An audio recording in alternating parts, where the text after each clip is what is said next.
everybody. Hello. So, saw it's a little while ago, but I saw Suicide Squad. Cool. And man, like, I'm a DC fan, and it hurts to see these things come out. And I'm not someone who's like, oh, it has to be just like the comics for me to be happy.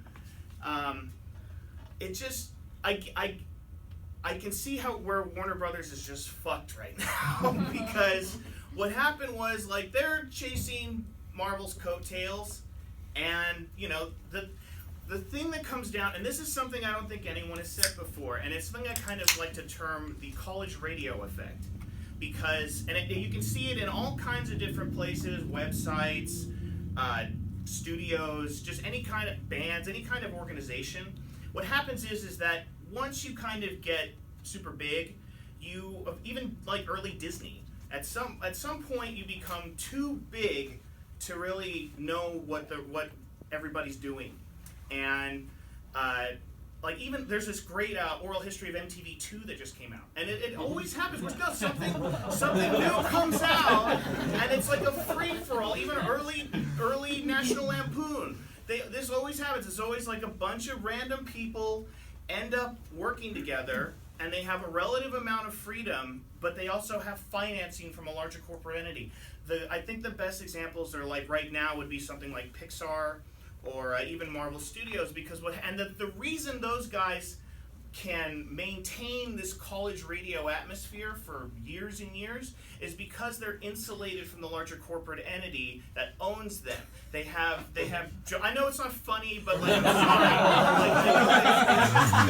This is why our movies suck. You want to know why your movies suck? This is why your movies suck. Because what happens is that we it upsets me, people, and I want to tell you about why. Because we could have something so good.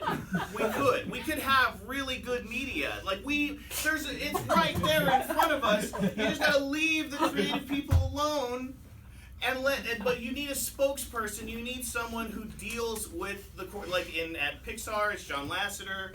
At Marvel, it's Kevin Feige. They insulate and keep the larger corporate people from mismanaging their property. They know what they're making, and they keep it coherent. Now, come on, Marvel fucks up. Age of Ultron, like, they fuck up. They drop the ball. But for the most part, they have this insulation. And no, DC, DC will never get to this point.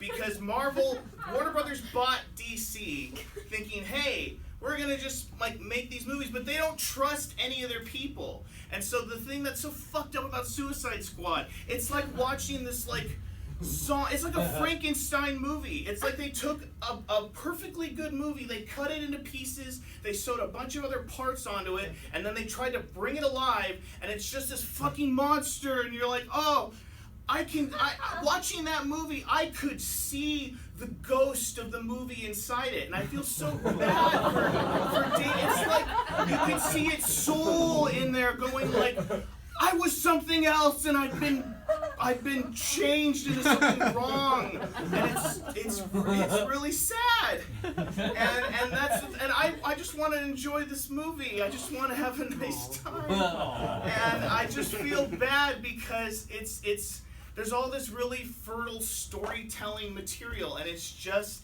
being shit on. And I just wish there was some kind of way for these corporations to kind of understand that if they just put a little bit of space between their micromanaging and these huge, because they're trying to emulate these other companies, but they don't actually. They just borrow the most surface stuff of what their movies are doing, not how they're actually making them. And that's it's like you're just, like, trying to make the shape of the same cake, but you're using, like, cement frosting. Like, it looks like, even if it looks similar, like, you have to go for how it was made, not just what it kind of looks like in the end. And anyway, the problems with our entertainment right now, I just don't think we're going to get past them. So I think if you want to enjoy corporate movies, I think you pretty much have to be completely uninterested in filmmaking. You know, so movies aren't. If you like movies, don't go see big movies anymore because they're not for you. I agree. So, and that's like, you know, on a side note, when people complain about trailers giving away the whole movie, those aren't made for movie people. If you like movies, you shouldn't watch trailers because they're made for people who just want to go see something on the weekend to check out to. And as long as we're in this whole global culture of commercialized crap, we're never gonna get any flavor in there. And I'm sorry I don't have anything better to tell you about it, but don't